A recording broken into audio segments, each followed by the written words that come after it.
Tamam. Başlayaq. Birinci sualımızda bitkilərə aid toxuma qrupudur. Bir, birləşdirici toxuma heyvanlara aiddir. İki, örtük toxuması bitkilərə aiddir. Üç, epiteli toxuması heyvanlara aiddir. Dörd, ötürücü toxuma bitkilərə aiddir. Yəni 2 ilə 4 olacaq doğru cavabımız. İkinci sualımız. Əgər bir dişiciyi olan çiçəkdə yumurtacıq sayı yumurtalıq sayından çox olarsa, onda bir çiçəkdən əmələ gələr. Yumurtacıq sayı yumurtalıq sayından çox olarsa, bu çox toxumlu meyvə deməkdir. Onda deyim ki, yəni yumurtacıq toxum əmələ gətirir. Yumurtalıq isə meyvə əmələ gətirir. Yəni yumurtacıq çoxdursa, o deməkdir ki, toxum sayı meyvə sayından çoxdur. Bu zaman bu çiçəkdən əmələ gələr çox toxumlu meyvə. Yəni A variantı olacaq doğru cavabımız.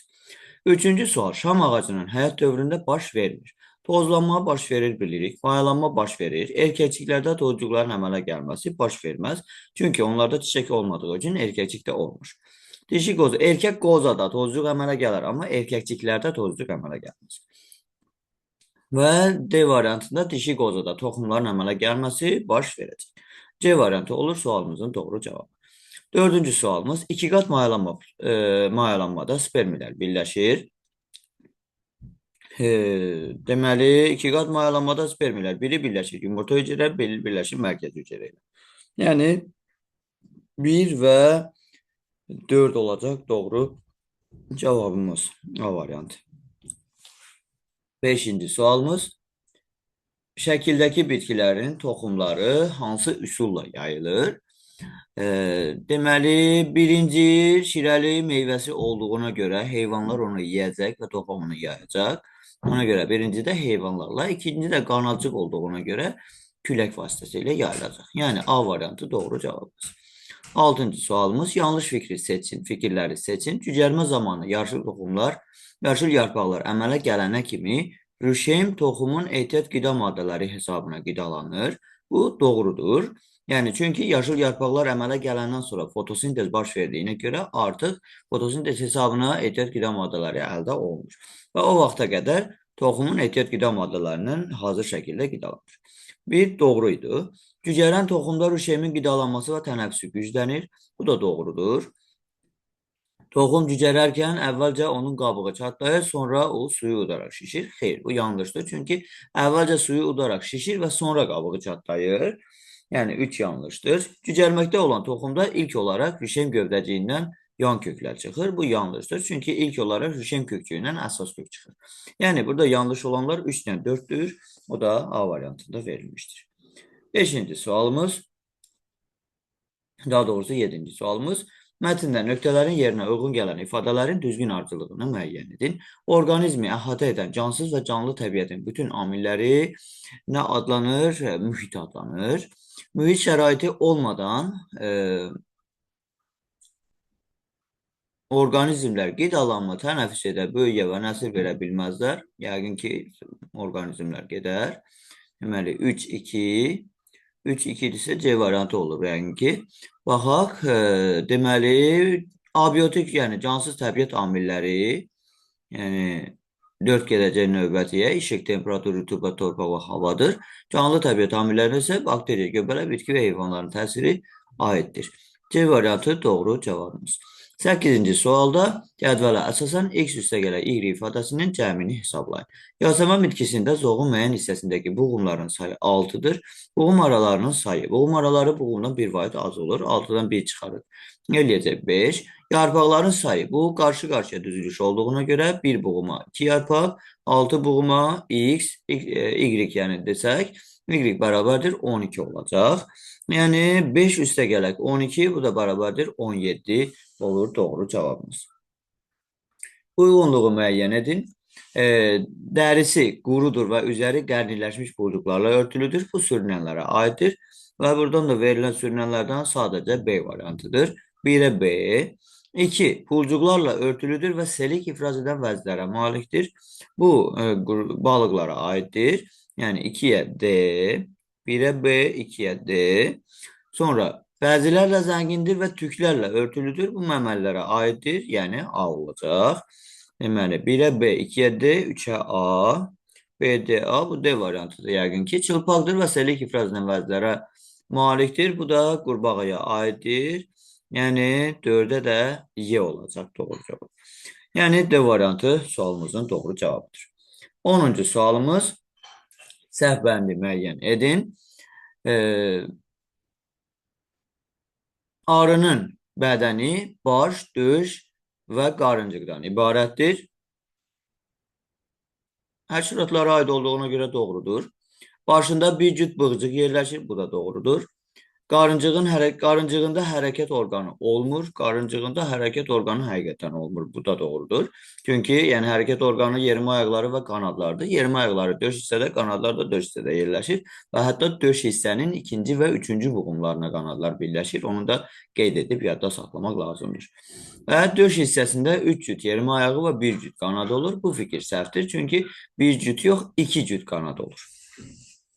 11-ci sualımıza keçirik. Şəkildəki yarpaqların sayı yarpaq ayalarının sayından neçə ədəd azdır?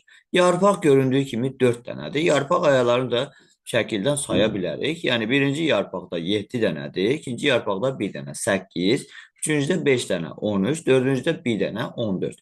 14-dən də 4-ü çıxırıq, eləyir 10 ədəd azdır B variantı. 12-ci sualımız birləpəli bitkilərdə toxum cücərərkən endospermdə olan ehtiyat qida maddələri rişeymə nə vasitəsilə daxil olur? Ləpə vasitəsilə daxil olur. A variantı olacaq doğru cavabımız. Bütün onurğalı heyvanlarda olur. Ətraflar hamısında olmur. Daxili oxskelet bu xordadır. Bu ola bilər. Sümükləşmiş çanaq bütün onurğalılarda yoxdur. Bu tısbağalara aiddir. Quyruq da hamısında yoxdur. Cavab B variantı olar. Çünki onurğalılar xordallar tipinə aiddir. Daxili oxskeletdə xorda olduğu üçün, yəni bütün xordallarda bu var. 14-cü sualımız uyğunluğu müəyyən edin.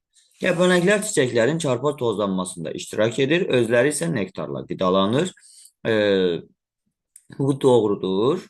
Yəni hər ikisi belə deyək ki, fayda əldə edir. Bu kommersializmə aid, yox, kommersializm yox, mutualizmə aiddir. 1-ə C. Bəzi bitkilərin meyvə və toxumları heyvanların tüklərinə yapışaraq uzaq məsafələrə yayılır. Bu kommersializmdir. Bitkilər üçün faydalı, heyvanlar üçün təsirsizdir. Neytraldır yəni. Bəzi qənələr məməni heyvanların dərisində tükləri arasında yapışaraq onların qanı ilə qidalanır. Bu parazitizmdir. Yəni 1-ə C, 2-yə B, 3-ə A. C, B, A, B variantı da verilmişdir. 15-ci sualımız nöqtələrin yerinə yazıla bilər. Zoğun yeraltı şəkil dəyişmələrinə aiddir. Soğanaq aiddir. Bığcıq yerüstüdür. Kökümsov aiddir. Tikan yerüstüdür. Gövdə yumrusu aiddir. 1, 3 və 5 olur. Yəni A variantı doğru cavabımız. 16-cı sualımız müəyyən ərazidə yaşayan eyni canlının bütün fərdlər qrupudur. Yəni populyasiyanı göstərmək istəyir. Deməli bu 1-dir. Yəni düşünsək orqanizmdən sonra bir populyasiyadır. 2 təbii birlikdir. 3 ekosistemdir. 4 də biosferdir ümumilikdə bu şəkildə verilənlər. Yəni cavabımız B variantı 1 olacaq. 17-ci sualımız doğru fikirləri seçin. Küləklə tozlanan bitkilərdə çoxlu sayda tozcuq əmələ gəlir. Küləklə tozlanan bitkilərdə bəli, bu doğrudur. Çünki tozcuq çox olmalıdır ki, yəni külək bəzilərini ətrafa səpələsə də çiçəyin üzərində də düşə bilsin. Bitkilərin çiçəkləri hermafrodit ola bilməz. Ola bilər. Yəni küləklə tozlanansa hermafrodit də ola bilər, ayrı cinsli də ola bilər. Yəni 2 yanlışdır. Deməli, bitkilərdə tozcuqlar xırda və yüngül olur. Yəni küləklə tozlananlarda bu doğrudur. Bitkilərin əksəriyyətində çiçəklər nektara malikdir. Bu yanlışdır. Yəni 1 ilə 3 doğru olur. C variantı. Təbii şəraitdə hansı bitkinin çiçəyinin dişiciyinin ağızcığına başqa çiçəyin tozcuğu düşə bilməz? Təbii şəraitdə hansı bitkinin çiçəyinin dişiciyinin ağızcığına başqa çiçəyin tozcuğu düşə bilməz? Yəni bu öz-özünə tozlanan olmalıdır, həm də qapalı çiçəkdə baş verən öz-özünə tozlanma olmalıdır. Bu darı bitkisində mövcuddur. C variantı olacaq doğru cavabımız. Onurğasız heyvanları seçin. Tarantul hörümçək kimilərə aiddir, onurğasızdır. Kalmar mollusklara aiddir, bu da onurğasızdır.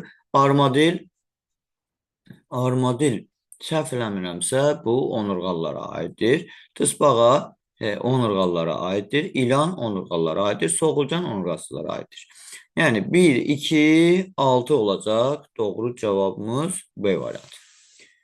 20-ci sual. Şəklə əsasən səhv olanları seçin. Deməli, bitki hüceyrəsi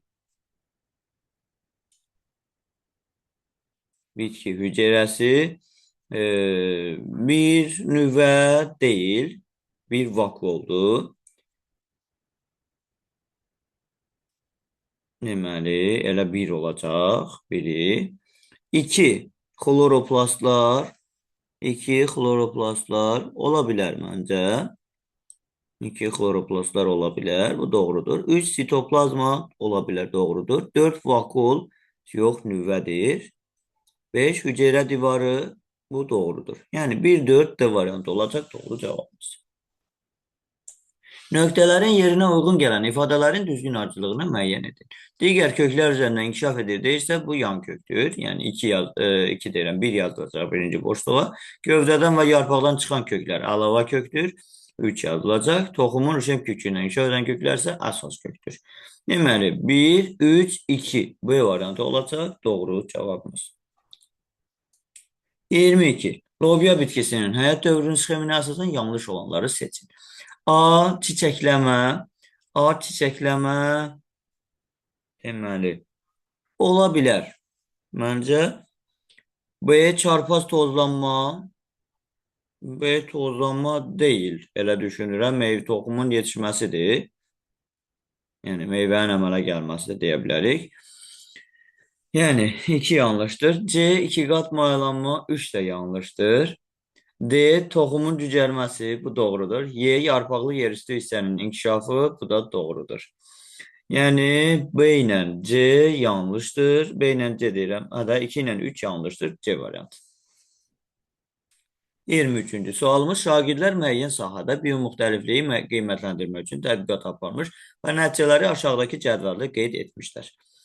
Cədvələ əsasən həmin sahə üçün biomüxtəliflik indeksini hesablayın. Müxtəlif növlər 5 dənədir. Quş həpbəyi, zəncir otu, bağ yarpağı, yonca, qaymaq çiçəyi. Və ümumi sayı bunu bölməliyik. 12, o da 6, 18, 26, 40, 50. Deməli, 5-i bölməliyik 50-yə, o da eləyir 0,1. A variantı olacaq doğru cavabımız. 24-cü sualımız, bağban eyni növ bitkini 2 üsulla çoxaldır. Birinci üsul gövdə çilikləri ilə yeni bitkilər yetişdirir, ikinci üsul toxumdan yeni bitkilər yetişdirir. Bir müddət sonra ikinci üsulla çoxaltdığı bitkilərin fərqli xüsusiyyətlərə malik olduğunu müşahidə edir. Bunun əsas səbəbi nədir?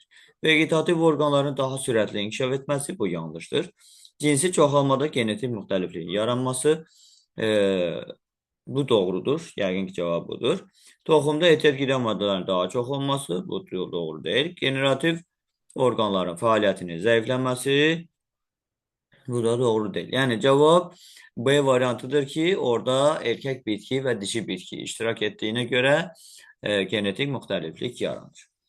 25-ci sualımız. Demək, 0,3 mm, 0,3 mm həqiqi ölçüdür. 2,4 mm mikroskopda görünən ölçüdür. 2,4 cm millimetrə çevirərik. 24 mm eləyər. Bölərik 0,3-ə. Eləyər 800 dəfə və 800-ü 40-a bölüb okulların üzərindəki ədədi taparıq. Bu 20 eləyər. Yəni x 20, y 800. Cavab olacaq D variantı.